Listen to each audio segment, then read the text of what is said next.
Pura Stories। एक गांव में राधा अपनी बेटी मीना के साथ रहती थी। मीना जब 11 साल की थी तब उसके पिता की मृत्यु हो चुकी थी, जिसके कारण घर की जिम्मेदारी राधा पर आ गई थी। राधा घरों में जाकर काम करके अपना और अपनी बेटी का गुजारा किया करती थी। धीरे धीरे समय बीतने लगा और मीना बड़ी होने लगी। मीना की माँ की तबीयत खराब रहने लगी, इसलिए अब मीना पर घर और माँ दोनों की जिम्मेदारी आ गई। मीना गांव में ही लोगों के घरों में जाकर काम करने लगी और अपने घर को चलाने लगी। तभी एक दिन राधा की तबीयत ज्यादा बिगड़ गई और वह मीना से कहती है, बेटी मीना, मेरी तबीयत अब कुछ ज्यादा ही बिगड़ने लगी है और मैं ये सोचती हूँ कि मेरे बाद तुम्हारा क्या होगा। माँ, ऐसा नहीं कहते, सब ठीक हो जाएगा, तुम चिंता मत करो। नहीं बेटा, वक्त का कुछ नहीं पता, अगर मुझे कुछ हो गया तो तुम अपने चाचा चाची के पास चले जाना, वह तुम्हारा अच्छे से देखभाल करेंगे। माँ, तुम ठीक हो जाओगी, ज्यादा सोचो मत। एक दिन राधा की मौत हो गई। अब मीना बिल्कुल अकेली हो चुकी थी और उदास रहने लगी थी। उधर मीना के चाचा रामलाल और चाची विमला को ये पता चला कि मीना की माँ अब नहीं रही, तो वह मीना से मिलने आते हैं और कहते हैं, कैसी हो मीना बेटी?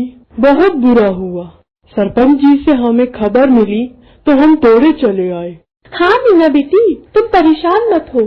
तभी गांव के मुखिया रामदास वहाँ आते हैं और मीना के चाचा रामलाल से कहते हैं, देखो रामलाल, अब मीना की माँ तो रही नहीं, अब आप ही मीना बिटिया की देखभाल कर सकते हैं। आप वही कह रहे हैं। तभी चाची, जो स्वभाव से ही लालची है और गुस्सैल भी है, आती है और कहती है, अरे मुखिया जी, ये आप कैसी बात कर रहे हैं? हम मीना बिटिया की देखभाल कैसे कर पाएंगे? हमारा तो खुद का ही गुजारा बड़ी मुश्किल से हो पाता है, उस पर से मीना बिटिया की जिम्मेदारी? नहीं बाबा नहीं, हमसे न हो पाएगा। तभी मीना उन तीनों की बात सुन लेती है और रोने लगती है। माँ, आप मुझे छोड़कर क्यों चली गई? मुझे आपकी बहुत याद आती है। कैसे लोग हो तुम, जो इस दुख के समय में एक छोटी सी बच्ची को नहीं अपना सकते? निकल जाओ यहाँ से। अगर तुम उस बच्ची को नहीं पाल सकते तो पूरा गांव उसके साथ है। फिर मीना अपने आप को संभालती हुई के सामने आती है और मुखिया जी से कहती है, मुखिया जी, मुझे किसी पर बोझ नहीं बनना। कोई बात नहीं मुखिया जी, मैं मेहनत करके अपना गुजारा कर लूंगी, आप चिंता ना कीजिए। देखो बिटिया, सारा गांव तुम्हारे साथ है, फिर भी तुम्हें किसी चीज की आवश्यकता हो तो कहना। जी मुखिया जी। उसके बाद चाचा चाची अपने घर वापस आ जाते हैं और दोनों आपस में बात करते हैं। अच्छा हुआ जी जो हमारा पीछा उस मनुष्य से छूटा, हमारे पल्ले पड़ जाती तो हम हमारे बच्चों और अपना गुजारा कैसे करते? ये तुम कैसी बात कर रही हो विमला? आप तो रहने दो जी। और दूसरी तरफ छोटी सी उम्र में ही मीना पूरी तरीके से अकेली हो चुकी थी और भगवान को याद करते हुए कहती है, हे भगवान, अब मैं क्या करूँगी? मुझे कोई रास्ता दिखाई नहीं दे रहा। फिर मीना को याद आता है कि माँ किसी बंजर जमीन के बारे में बात किया करती थी, जो गांव के किसी कोने में है। मीना उस बंजर जमीन पर जाती है और कहती है, अरे ये क्या, इस पर तो बहुत मेहनत करनी पड़ेगी, पर मैं जरूर कोशिश करूंगी। इस तरह धीरे धीरे मीना मेहनत करती है, लेकिन उस जमीन में कोई खेती नहीं होती और मीना बहुत उदास हो जाती है। तभी मीना वहाँ जाकर देखती है, ये क्या, ये तो अजीब सी चीज है, और वह जाकर देखती है कि ये तो एक मटका है। मीना जैसे ही उस मटके को छूती है तो उसमें से एक परी बाहर आती है और मीना डर जाती। अरे डरो नहीं बच्ची, मैं तुम्हारी मदद करने आई हूँ, मैं तुम्हें कोई नुकसान नहीं पहुँचाऊंगी। पर आप मेरी मदद क्यों करना चाहती हैं? मैं हर उस इंसान की मदद करती हूँ जो दिल से अच्छा होता है।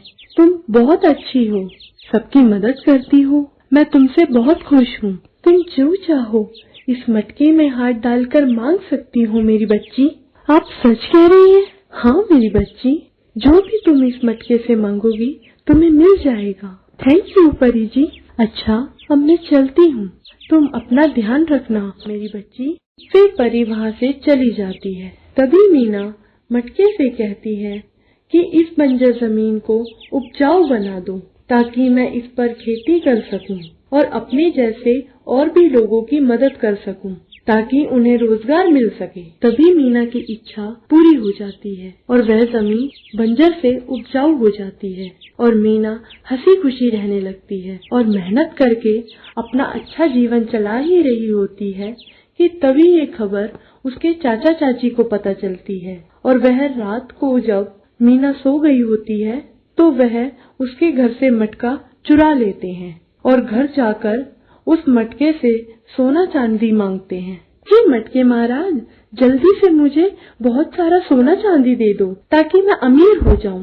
पर उस मटके में से कुछ भी बाहर नहीं आता और विमला का हाथ उसमें फंस जाता है। तभी वहाँ परी प्रकट होती है और कहती है, ये मटका सिर्फ साफ दिल और दूसरों की मदद करने वालों के लिए है, ना कि तुम जैसे लालची और मतलबी लोगों के लिए, समझे? फिर रामलाल और विमला को अपनी गलती का एहसास होता है और वो अपने किए की परी से माफी मांगते हैं और अगले दिन मीना से भी माफी मांगते हैं। मीना, मुझे माफ कर दो, मुझसे बहुत बड़ी गलती हो गई। नहीं चाची, ये आप कैसे बात कर रही हैं? मीना चाचा चाची को माफ कर देती है और चाची मीना को गले लगा लेती है। फिर हंसी खुशी सब साथ में रहते। Thanks for watching. Please like, share, comment and subscribe our channel.